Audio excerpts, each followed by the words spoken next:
From the East and the West, you've heard others, but now you've tuned into the best. This is a Prime Wave Media production.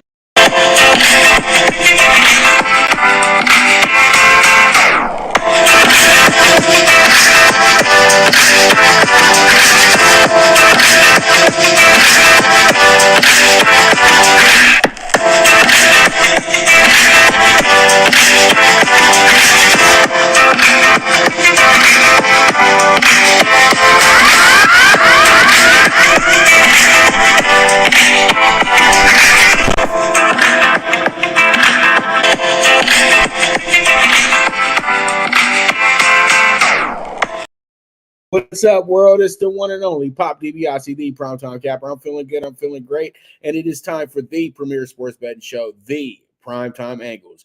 So let's go ahead and jump into our first segment of the day, and that's going to be this. It's going to be the CFP Week 2 unveiled. And what was unveiled this week? And this week, what was unveiled was this.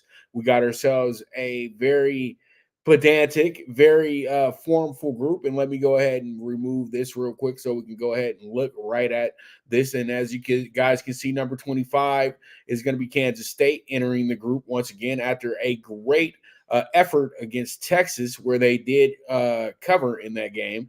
Then you have North Carolina, who's back in the mix as well too. This is just for Heisman purposes in general, you know what I mean? Because you have North Carolina, who's probably the second best team in the ACC this year, and so you pretty much throw them up here because they do have the top of the line quarterback in Drake May. Then you have Tulane, who's number 23. They just keep on cruising along in the AAC. They should be possibly able to sheet that conference and then put themselves in the mix for a possible New Year's Eve bowl.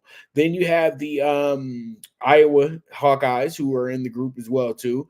And, you know, they're here because they had a good win over Wisconsin a few weeks back. And, you know, this team is always one that you have to always kind of keep your eye on a little bit because, you know, they always are in the mix to win the Big Ten West. And then you have Arizona, who's coming off of a really good win last week. They've worked themselves into a much better situation. Arizona did not have big expectations coming into the season, but they've really overrode those, and they got a good win over UCLA last week, a very dominant win as well, too, for a defense that had a lot of leaks to it, but last week they didn't. Then you have Notre Dame. You know, Notre Dame's going through the motions a little bit. They did lose to Clemson, but it's fine. It's Notre Dame, man. They'll be okay.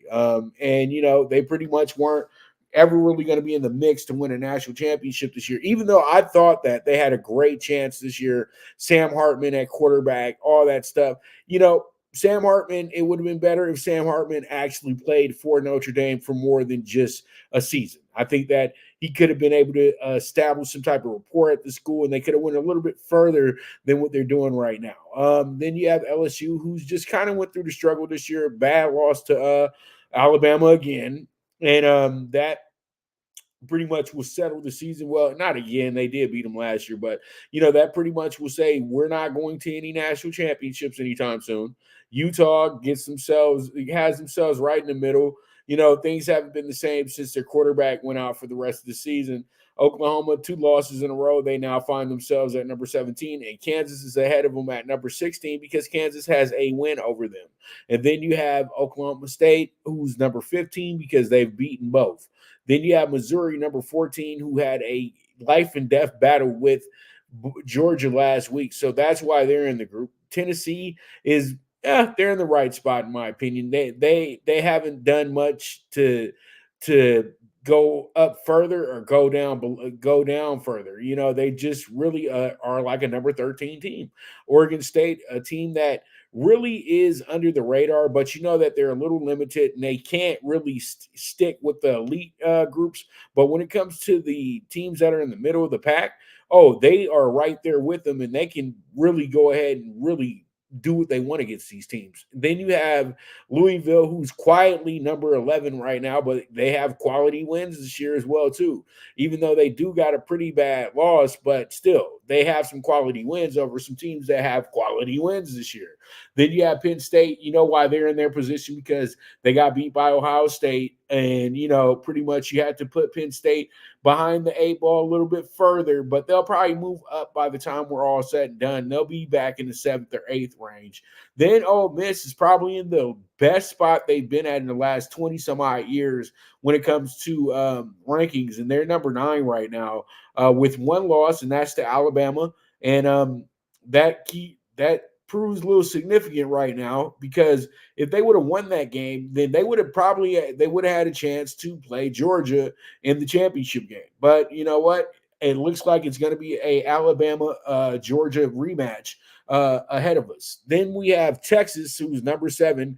They didn't go anywhere. They're still a one-loss team, but Texas, they're looking at the way Texas' schedule has kind of, formed along, and they didn't really play much. In the one game that they had to win, they lost. You know what I mean? They play Alabama, but this is Alabama on what people consider a down year. Even though they only got one loss, this Alabama team has not been that convincing this year. They haven't had these blow you out, sit you down in the first quarter games anymore. Some of these games, they've had to work until the fourth quarter to actually get the victory. Then Washington and Oregon, they don't switch spots at all, because Washington has the advantage with beating Oregon. But as I told somebody yesterday, I said that if Oregon would have won that game against Washington State, Oregon's probably sitting in number 4, and you have Florida State sitting in number 5, at the end of the day. Because pretty much Washington was a team that they had there for novelty and because they were there, but they were really setting them up for the big loss, either to Oregon or to USC, and it hasn't happened. Florida State, the best of the ACC. Florida State is what you would call a blue blood of modern day college football. So with them being just this good, they're going to be in the top 4. You have to understand, this team was a top 3 team for almost 20 years. Okay, the Bobby Bowden era was one of the best eras you could ever have as a coach. Okay, and so pretty much Florida State is just back in the mix. They were a top 5 team my whole childhood, pretty much. Now they're back to what they're used to. Michigan, number 3 on the nation. Michigan, probably out of everybody in the top 4, has probably been the most dominant. But when you look at the schedule of all 4 teams, Michigan probably has the lightest schedule of them all. But at the end of the day, you can only play who's in front of you, and they've absolutely destroyed those teams.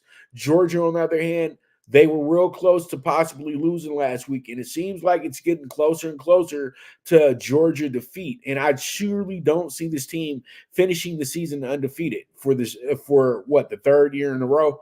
I just don't see it. I just don't. But there's still a team that has to be taken seriously for the national championship this year. But finishing undefeated, though, that is something that you have to question. But I think that Georgia actually, for a team that's in a situation where they don't have 2 SEC teams in here, I truly do feel that Georgia, even with one loss, they're already in the top 4. You know what I mean? Really, the Michigan State, Ohio State game this year, the loser doesn't get to be back in the top 4. Okay, they're not going to do that this year. So pretty much with that, that's going to be a wrap on the CFP rankings right there.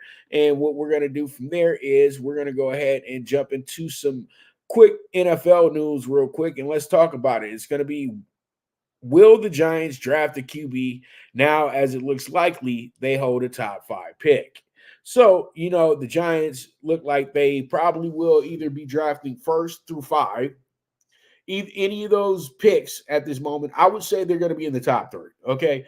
Because the Cardinals, you don't know how they're going to really finish up. Also, the Bears will be better. I think the Bears are going to finish with 5 to 6 wins this year. So they're not going to really be in that. I don't know if it's going to really peg them up top like that, but they already got 2 picks as is, and they're looking at what the Cardinals are doing right now, all that good stuff.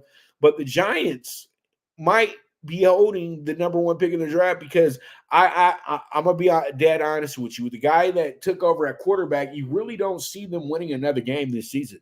If they do, it'll be one more. They'll finish up 3-14 this year. That's what looks very likely for the New York Giants at this point. So if you're the Giants GM, what are you thinking? Do you say, okay, do we figure out a way to trade Daniel Jones, knowing that he does have a torn ACL, but does he still have the value? Does he have the value, possibly a team that's cash strapped right now and doesn't have picks and doesn't have the leverage to get any picks? Would they be interested in Daniel Jones when you think about it? Say somebody like Seattle, because I don't know if Seattle's acting like they ain't got no picks because they ain't pick a quarterback last year. But would Daniel Jones be someone that could fit into what they got going in Seattle? Well, they got the receivers for them in Seattle. They got a run game in Seattle. They got a defense in Seattle. That's something that they can look at moving forward, so then they don't have to worry about drafting anybody. See, Danny Dimes does make himself very valuable on the open market next season for teams that are looking for a quarterback but don't want a rookie quarterback to be their quarterback. You get my drift? So pretty much with that, you have a very, very fun situation here for them. But if you look at the quarterback situation, you say Caleb Williams or Drake May. I say that you go draft a defensive lineman, an offensive lineman. I say defensive lineman so you can go get yourself a disruptor. I say offensive lineman so then you can build a foundation because this is a very good quarterback draft. And I feel like there's a lot of really good quarterbacks in this group, and you necessarily don't have to sit up in here and jump to the first one. But if you really do need to go ahead and do it, I would prefer Drake May to the Giants simply because of this. It's because Drake May is a guy that's real relaxed. He's real chill. He's real cool. And I think he will be able to take on the New York media much better than Caleb Williams. Caleb Williams is a guy that gets really sensitive when he loses. And he's a guy that, might be a little difficult with the media and things of that nature. And then he's a guy that also is like a tabloid writer's dream. You can see this guy being a goofball somewhere in Soho the night before the game, something like that.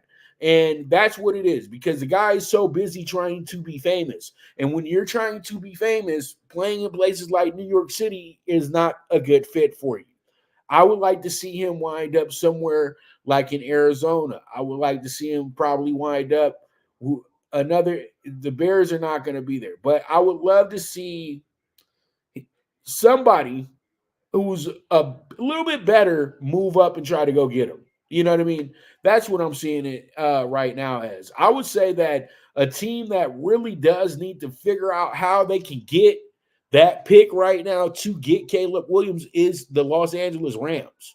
It's already perfect enough that the kid played for USC and that, pretty much he's already been acclimated into the LA scene of top athletes and things like that. It would be an absolute landmark selection getting Caleb Williams to come play for the hometown team in the LA Rams. I think this could be something that works. People say, well, how about the Raiders? The Raiders, no. You don't want to send anybody to Vegas right now who's not going to just be focused on the game of football. Seriously.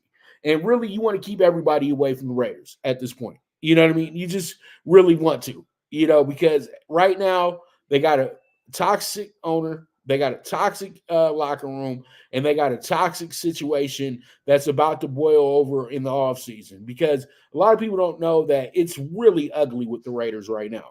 And I know they think they know, but they don't really know because as things keep moving further and further along, things are going to start getting really, really exposed with this group because they weren't just mad at the coach. They were very mad with the owner as well, too. So, the owner just saved face by doing what they asked him to do. But you know what? At the end of the day, they are asking him to be accountable as well, too. And he's the final decision maker. And they know this. So there's a lot of hostility going on in Oakland, in Las Vegas right now. No player wants to be a part of that when we get to the offseason. You don't. You just don't want to do that. But Drake May just seems to be the better fit for the New York Giants in a sense. It's just because you know that he'll be able to gravitate to the city a little bit differently. He gives you the Eli Manning, all shucks mentality. So with that, we move forward. Let's go ahead and jump into the NFL rankings that I have for you guys, the PrimeTime NFL rankings. And up first, let's go ahead and get to the first page of it. And that's going to be the bottom half of it. And I got to remove this real quick. But this is going to be the bottom half of it. It's going to be this. It's going to be the Cards, number 32, 1-8. Panthers, 1-7. Number 31, you got the Giants 2-7 at number 30. You also have the Bears 2-7. You also have the Pats 2-7. You have the Rams 3-6. Then you have the Packers 3-5. Also, Raiders are number 25, 4-5. Colts 4-5 at number 24. Titans, I have them ahead of the Colts because I feel that the Titans are about to start making a bigger move. I know that they're 3-5, but I just feel like they're about to make a big move right now that's going to help them move forward and be a really, really good team and put them in position to possibly chase the final playoff spot. The Bucks have lost their last 4 out of 5 games. They could be a lot better, and I feel like I'm giving them some slack here because I know that they're just going through a little bit of a bump in the road, and they'll probably be much better as this month goes along. So we'll see how it goes. We'll see how it shakes out. But the Bucks, number 22, the Falcons, number 21 right now. The Falcons actually moved up a bit on the list because actually they moved back, I think. So I had to look at my original list through week 8. But most of this stuff is still intact. But the Giants and Bears, they fell off. But Pats moved up just a bit. Rams fell off a lot as well, too, because the Rams were actually in the middle of the group right behind the Chargers. Now they're out. And then you have the Commanders, 4-5. They've moved up. The Jets, 4-4. They've moved up. And the Vikings have moved themselves up probably the biggest out the group, because when I did this a few weeks back, this team was actually 3-5. So now they're 3-4. Now they're 5-4. So things have changed a bit in that locker room. So let's go ahead and look at who's in the top 16. And the top 16 is going to look a little like this. It's going to be this. We're going to have, oh God, Pop, come on, man. Number 16, Texans, 4-4. Number 15 is going to be the Seahawks, 5-4. Then we have the Saints, who are 5-4. And the reason why I have the Saints ahead of the Seahawks is simple. Saints are leading their division, and the Seahawks aren't. And the Seahawks are a team that I feel like is about to regress a little bit. But them being number 15, they dropped down immensely from where they were already at. But still, I just feel like they are just a little bit better than the Texans right now. But they're one of the teams that are 5-4 that are just kind of 5-4 because they fell into 5-4. But the Saints, on the other hand, should possibly be 6-3 or 7-2 because they really only lost 2 games convincingly. Then you have the Steelers and Browns. I know it's a weird, tricky situation with that. It should be the Steelers ahead of the Browns because they beat the Browns, but we know that game could have went either way. And then when you really measure up the wins, I used the San Francisco win that the Browns had over the Steelers losing to the 49ers. So I felt like that was a bigger win for a team when you really bust down wins on the year for both these sides. But I know then you'll rebuttal back and be like, no, but the Steelers beat the Ravens and the Browns got housed by the Ravens. You know what I mean? So you can flip them around all you want to. Chargers, I'm not playing favorites with the Chargers. Let's keep it real, dude. It's almost a disservice putting them at 13 because I know the Chargers are better than the Steelers and the Browns, and possibly they're better than the Bills right now as well, too. But I have to put them here because they just got back to 500. So they're at number 13. Then you have the Bills, who fell off big time. I got them at number 10 right now. I can't take them out the top 10. The Bills are still one of the best teams in the NFL. Being 5-4 really does not tell the case with the Buffalo Bills. We know they're struggling a bit because the injury bug has hit them, and they're trying to get now used to what they have. And then I throw in the Bengals because the Bengals beat the Bills. Pretty much they're kind of attached at the hip at this point. But I have to be reasonable because the Bengals moved up. The Bengals can't have won 4 in a row. They were at one point, 1-3. So they worked themselves back into the top 10. And I know that it's like, okay, but didn't they beat the 49ers and they beat the 49ers soundly? The 49ers, to me, are going through a little bit of a funk, and the 49ers in reality should be 6-2.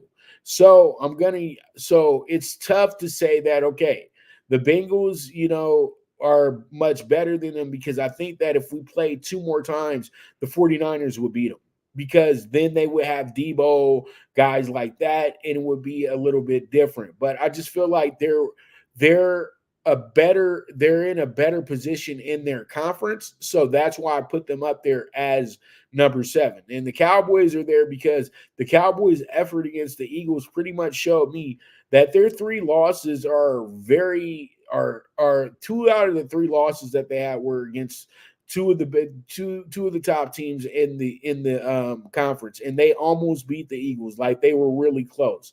And yeah, they had a terrible time against the 49ers, but you know what? In a sense, that Cards loss is really lingering, but I know that the Cardinals played with a lot of enthusiasm that day, with a lot of motivation that day, because it's the Cowboys, and it was something, and it was a game that was talked about. It was a game that they were spotlighted in, which they won't be for the rest of the year. So it makes sense that they get a win like that early in the season. I got the Lions number 6. I'm not being biased towards the Lions. I just kind of feel like the Lions haven't played much. And then when they played against in their 2 losses, they lost to 2 teams that should be playoff teams.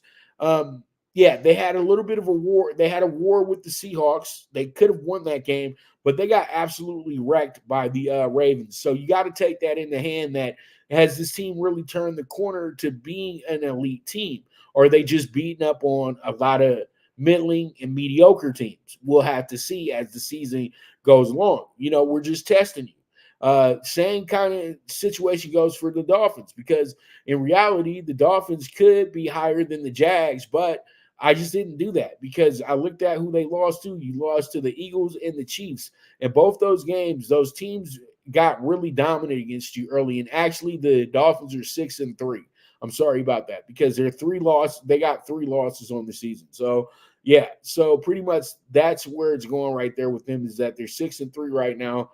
And, those losses that they had this year, they got ran by the Eagles. They got ran by the Bills. And you know what? They were down 21-0 against the Chiefs. They did work themselves back, but it was too late. So pretty much that's why I have them at number 5. I got the Jaguars 5 in a row, easy, number 4 in the league right now. But I know that they can't beat the Ravens, Chiefs, or the Eagles. So that's why they're sitting in number 4. The Eagles are 7-2 right now. The Ravens are 7-2. I should have them at the pinnacle. I should have them at number 2, but the Chiefs are still the defending champions, so I cannot knock them out of that spot of being the number 1 team in the AFC and then being the number 2 team in overall in NFL. And the Eagles are 7-1 because the Eagles have been able to pass some very hard tests the last few weeks. And you know what? They weren't even playing their best football, and they were able to win the game.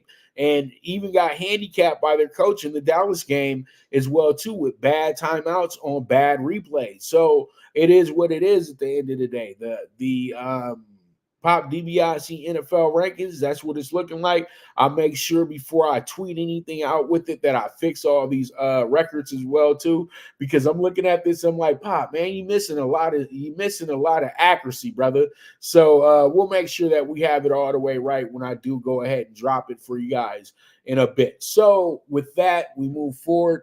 Let's go ahead and jump into our next topic at hand, which is going to be the CBB game of the night. And that's going to be Florida Atlantic going against Loyola Chicago. And this one, I'm not going to be too long with this because it's really simple.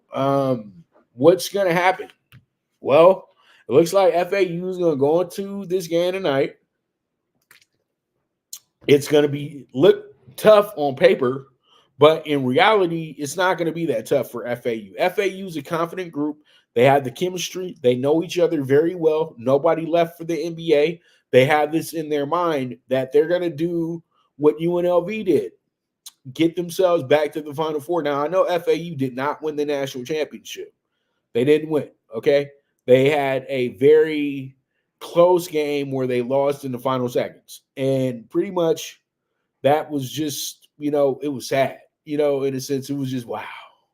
But all in all, they're back. And I think that, pretty much they now believe in themselves. But they do have a target on their back now.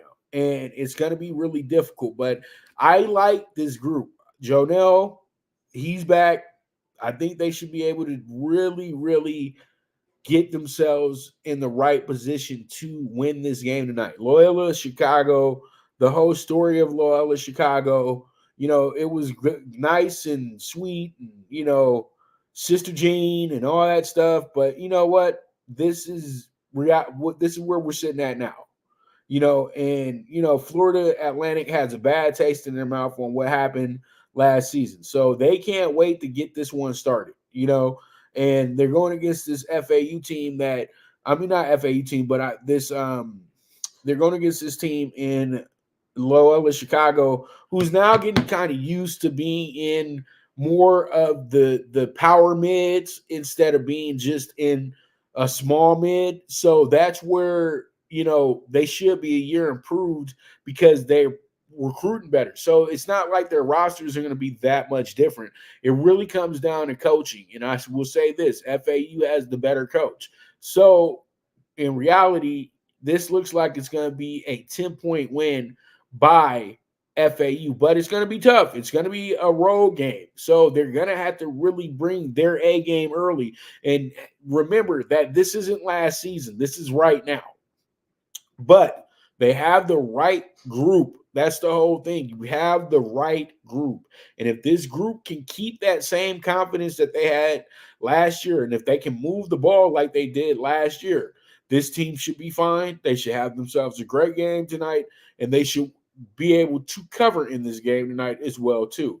So with that, we'll see how it goes. We'll see how it shakes out, and we will be right back. We will get back to you in a second, talking nothing but the NBA, and then right after that, we'll be talking those tickets. So you guys stay tuned. This is the Premier Sports Betting Show, the PrimeTime Angles with the one and only Pop DiBiase, the PrimeTime Cappers. Good News Only Racing Club, led by the legendary Doug O'Neill, the trainer of 2 Kentucky Derby winners, and I'll have another in Nyquist. Also trained 2-time Breeders' Cup champ Golden Sense, who are just a part of a long list of thoroughbred champions trained by Doug O'Neill. The Good News Only Racing Club has a young core of horses to look out for in Dennis's Celery, Irish Heatwave, and Notre Dame, just to name a few. Win the day every day with the Good News Only Racing Club, a proud sponsor of the NFL Bet Exchange. From the East and the West, you've heard others, but now you've tuned into the best. This is a Prime Wave Media production.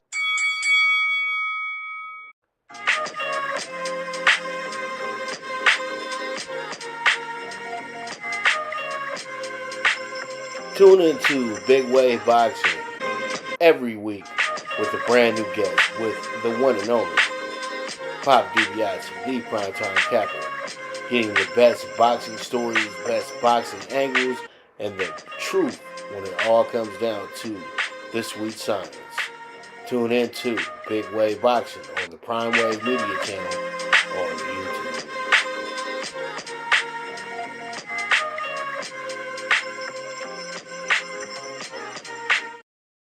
All right, we're back with the premier sports betting show, the PrimeTime Angles, with the one and only Pop DiBiase, the primetime capper. So let's go ahead and jump into the state of the Lakers. The Lakers have themselves a game tonight in Houston against the Rockets. And, the Rockets are still a very lowly team that is trying to figure out how to get themselves back into being a relevant team. And, they're a young team.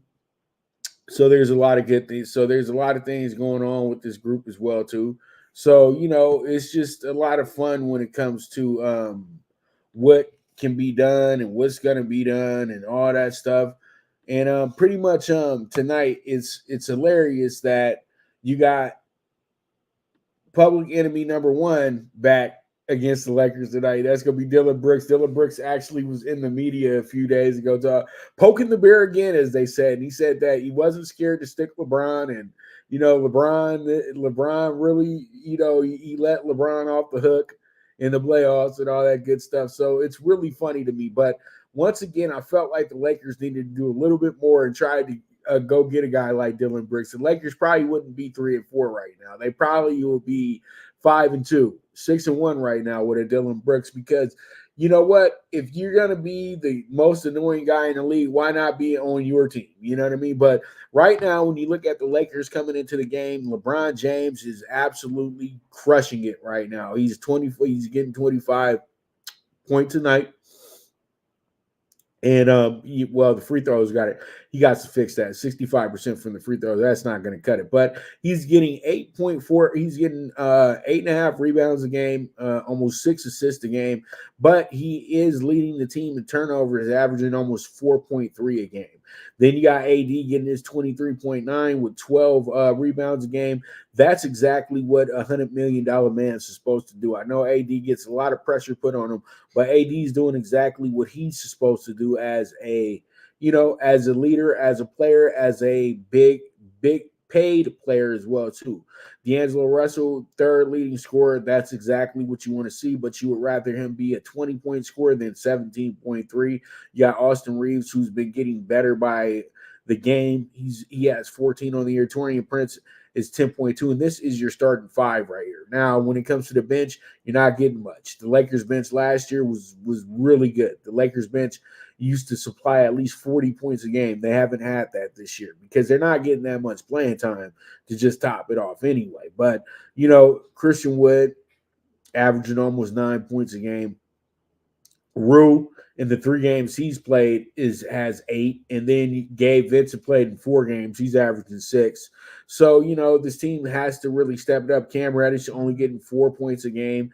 The Lakers need a lot more from him because that's what they expected bringing him in. That they were going to get a lot from him, and they're not getting that from him. And then the Lakers do have a lot of guys on this team that I feel like are just a waste of space. You know what I mean? You got this Maxwell Lewis kid. He's not doing anything. He's a rookie. Why don't you just send him down to G League if you don't have nothing for him to do? Then you got these 2 other G League players in Hodge and Fudge. What are they doing here? They're just here to be here. And this got to be fixed.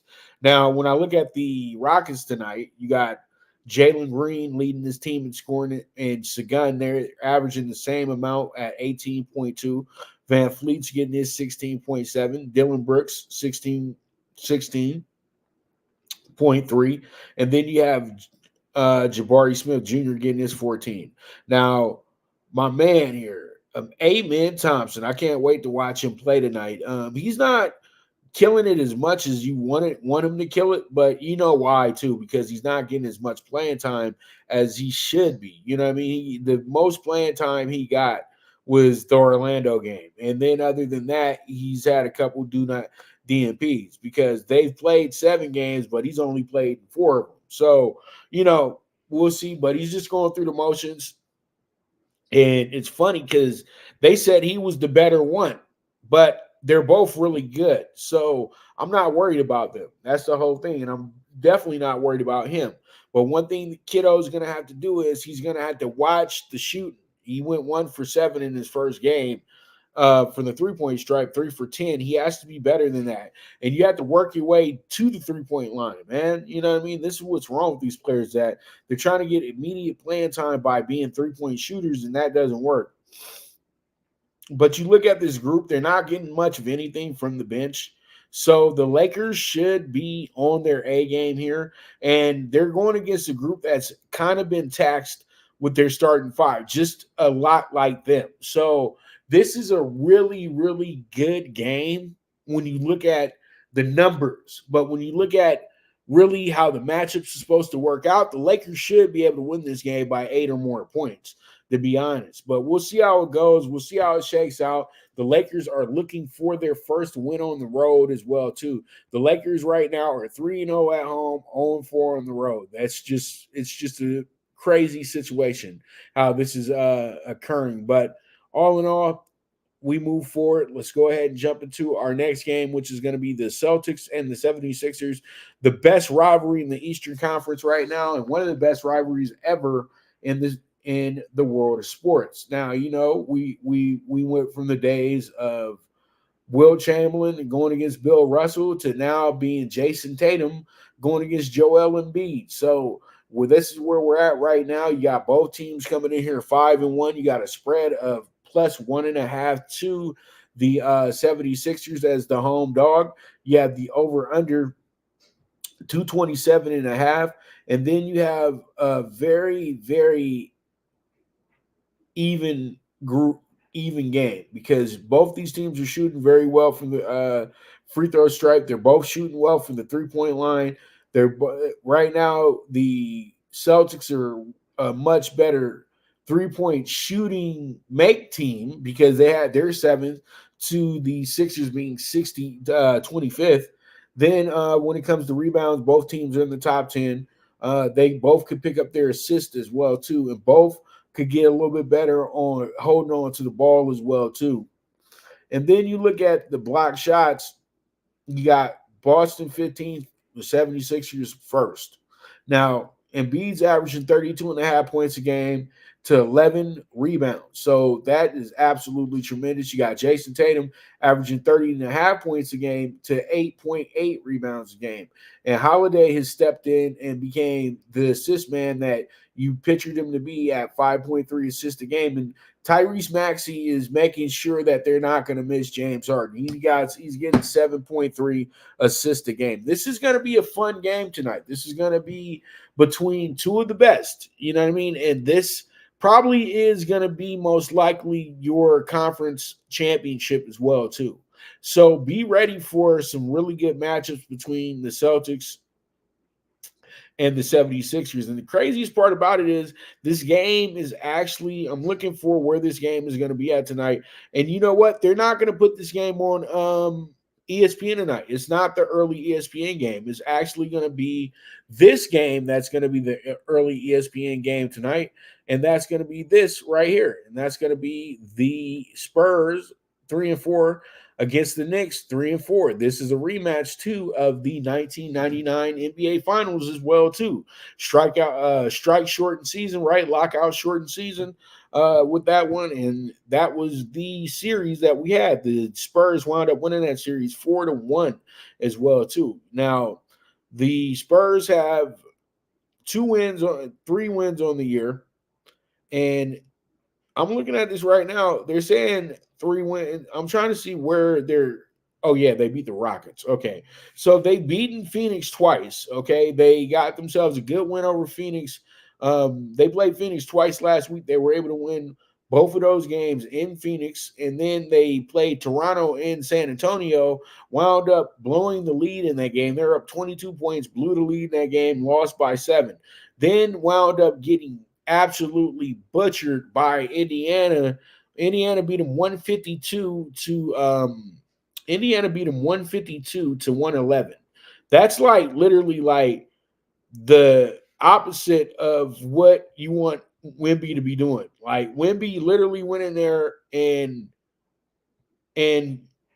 let that happen. You know what I mean? And that's what kind of pisses me off with this guy a little bit, is that, you know, guys will just lay down. And it seemed like he did lay down against Indiana on Sunday. The guy went 3 for 12, 2 of 5 from the 3-point line. He's shooting way too many threes. Let's keep it real. You should not be attempting 5 threes a game. Maybe do 2 or 3.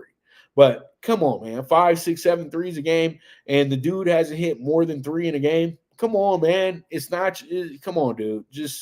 And I'm looking at it right now, 13-point game, 13 and 10 rebounds, and it didn't do anything to affect the score of the game. It wasn't even that big of a deal that he did that. And that was coming off of 3 really good games, in my opinion. You know what I mean? That the playing against Phoenix, he wound up getting 50. He wound up averaging 28 points overall in that series. Then he added another 20 when he played against Toronto. So in a 3-game stretch, he was able to average almost 30 points. You know what I mean? But all in all, pretty much this are the real results for him. He's had games where he hasn't been assertive enough on rebounding the ball to me. You know what I mean? And that's just like, why? You know what I mean? So at the end of the day, this is going to be a tough game for them. And the Knicks really don't want to embarrass themselves at the Garden, because they already did that, losing to Cleveland, you know what I mean? And then losing to Boston on opening night. They're trying to get right at home. They just got a good win the other night against the Clippers, who are much better, who just beat this team by 30 some odd points, 40 points. So, I know the Spurs are going to actually be a lot more motivated because they're going to be in the Garden tonight. This is Wemby's first game in the Garden, so that's why I know it's taking prestige with the networks and everything like that, because the market. But this is not the best NBA game of the night, not even close to being the best NBA game of the night. And they are probably setting this up because they feel like the Spurs can win this game tonight. But I think the Spurs can cover in this game tonight, but I don't think the Knicks are going to really lay down like that tonight for Wemby. They don't want to get shown up, but everybody has to understand you have to ball in the Garden for us to really take you seriously as a star in this league. Like, you got to kill it in the Garden. The Garden is where everybody if you can't kill it in the Garden, you're not going to be able to make it in this league. So we'll see how it goes. We'll see how it shakes out, and we move from there. We got the Pelicans and the Wolves, 4-3 going at it. We got Zion Williamson's out of this game tonight as well, too. So that's what you have to put into place, that he's not going to be in the game tonight. And you say to yourself, okay, no Zion tonight. Can we still trust the Pelicans? Probably not, because thing is, the Wolves are a much better home team, and that's pretty much what they put together as a group, is that they're going to be a great home team this year.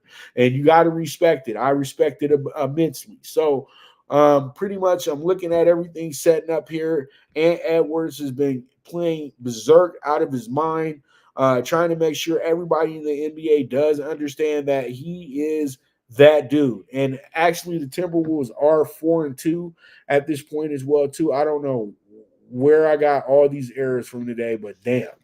You know what I mean? But, we have 4-2 on the Wolves. The Wolves looking good, man. They dropped their first 2 games of the season, and then since then, they've just been a really, really good team. You know what I mean? They've won their last 3 out of 4, and 3 in a row to start the month of October. So, November. They're actually 3-0 this month. So, they're looking to go ahead and sweep this home streak that they got going on right now. So then they can actually move themselves into 5-0 at home, because they're 4-0 right now at the house. So pretty much they're trying to go ahead and sweep out tonight.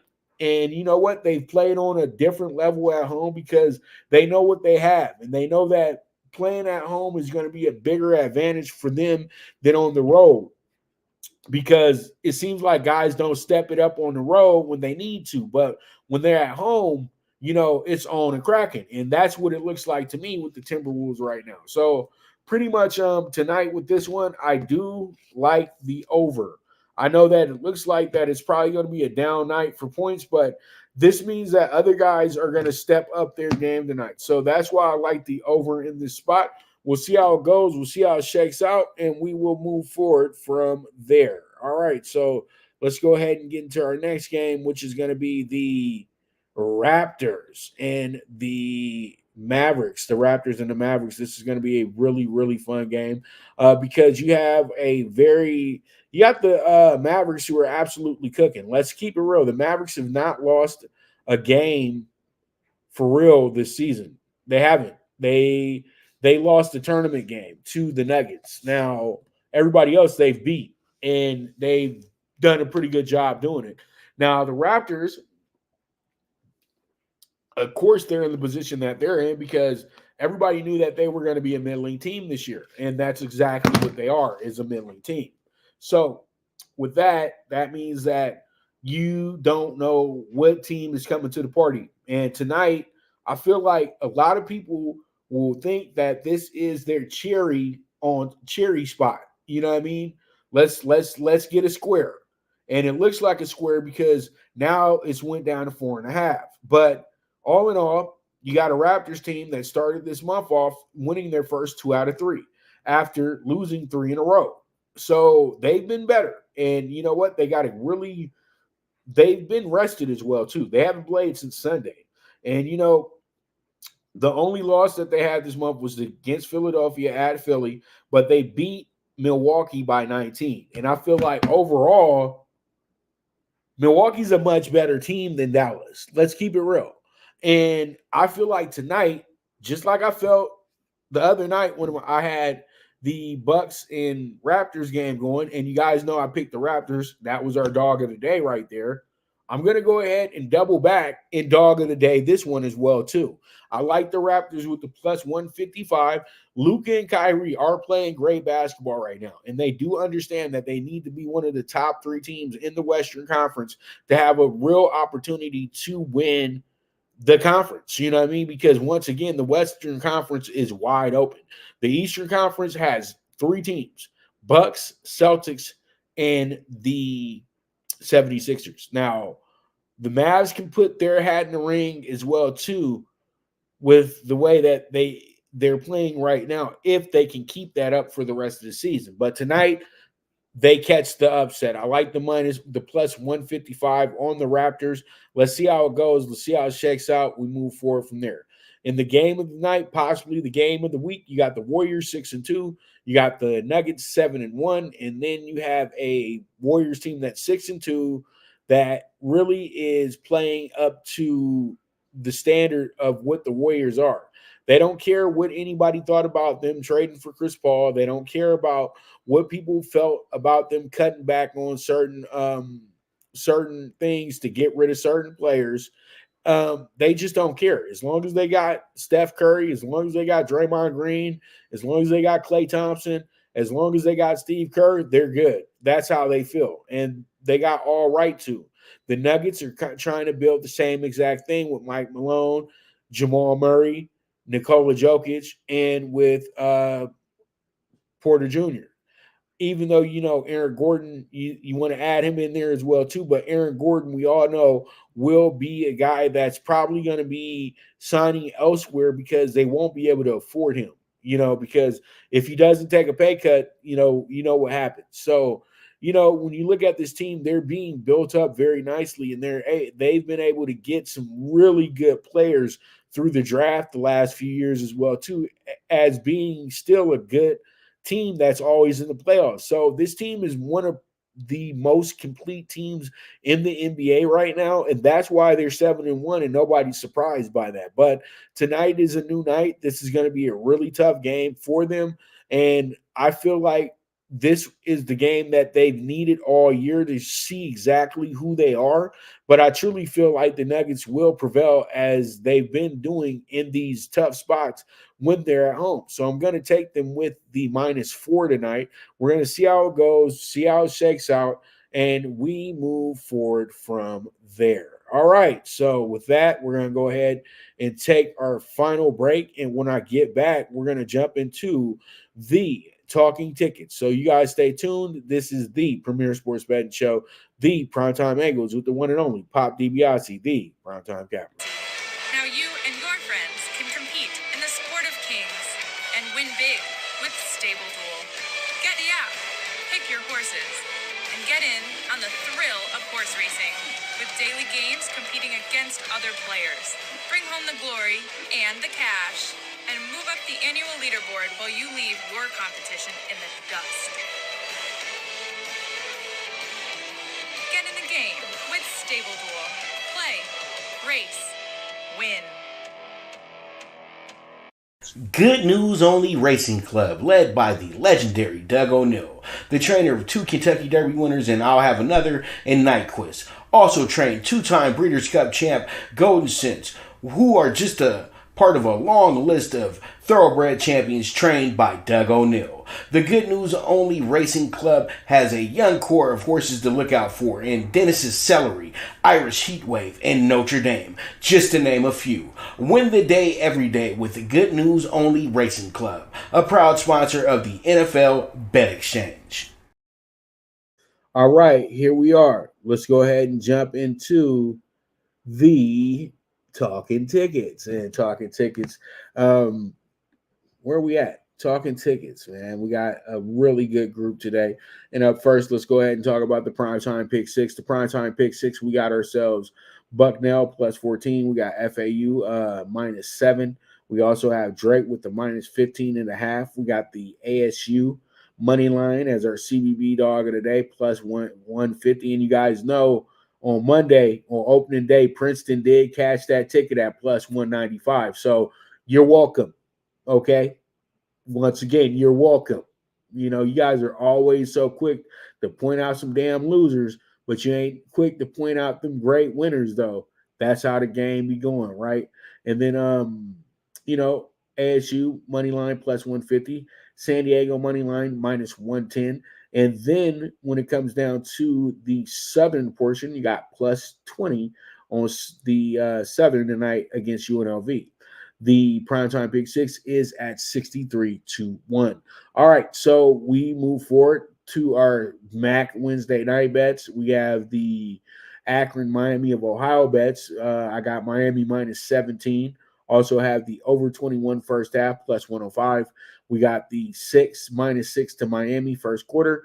Then we got Akron over 13.5 plus 170 team total. So I need them to get 2 touchdowns for you tonight so we can cash the biggest ticket.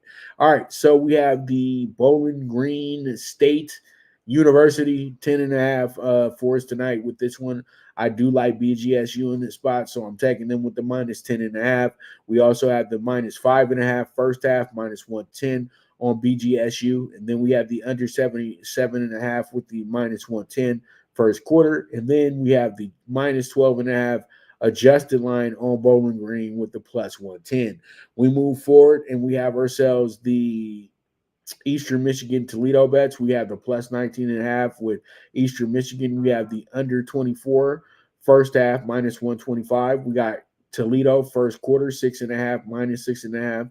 And then we have Eastern Michigan again, the over 13.5 team total minus 105. Now let's go ahead and get into our super high five for the NBA. And that's going to be 34-1 tonight. We got the under 227 with the Celtics and the 76ers. Then we have the plus 10 with the Spurs tonight. Then we also have the over 216 Pels and Wolves.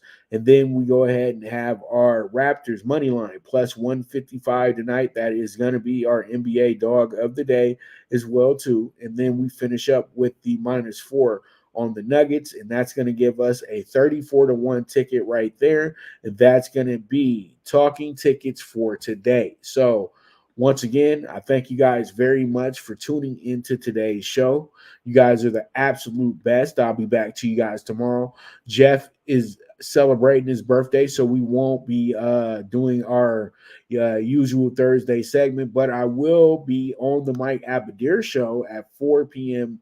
Pacific time tomorrow on Voice America. So you guys make sure not to miss that because it's going to be a jam-packed, fun show because there's some news that I just got. I didn't want to break it in the middle of the show, but breaking news has just came in that Ron Washington is going to take over the Angels as their head man. And I think he is the first ever African-American manager for this team as well, too. So that's just great history right there that's being made for the Angels, and they got a great guy coming in as well too that can help them get to the promised land. That's exactly what they're asking for with this new manager. So with that, that's going to be a official wrap on the show today. I just want to go ahead and break that news for you guys.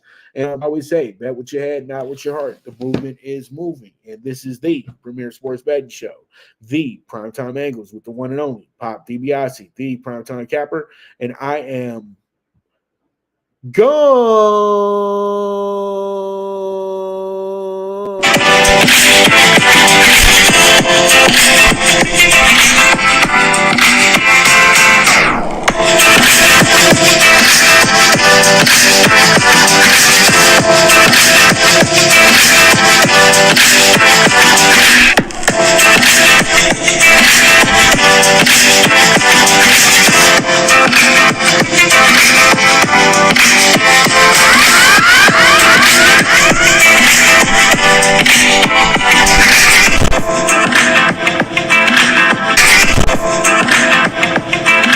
From the East and the West, you've heard others, but now you've tuned into the best.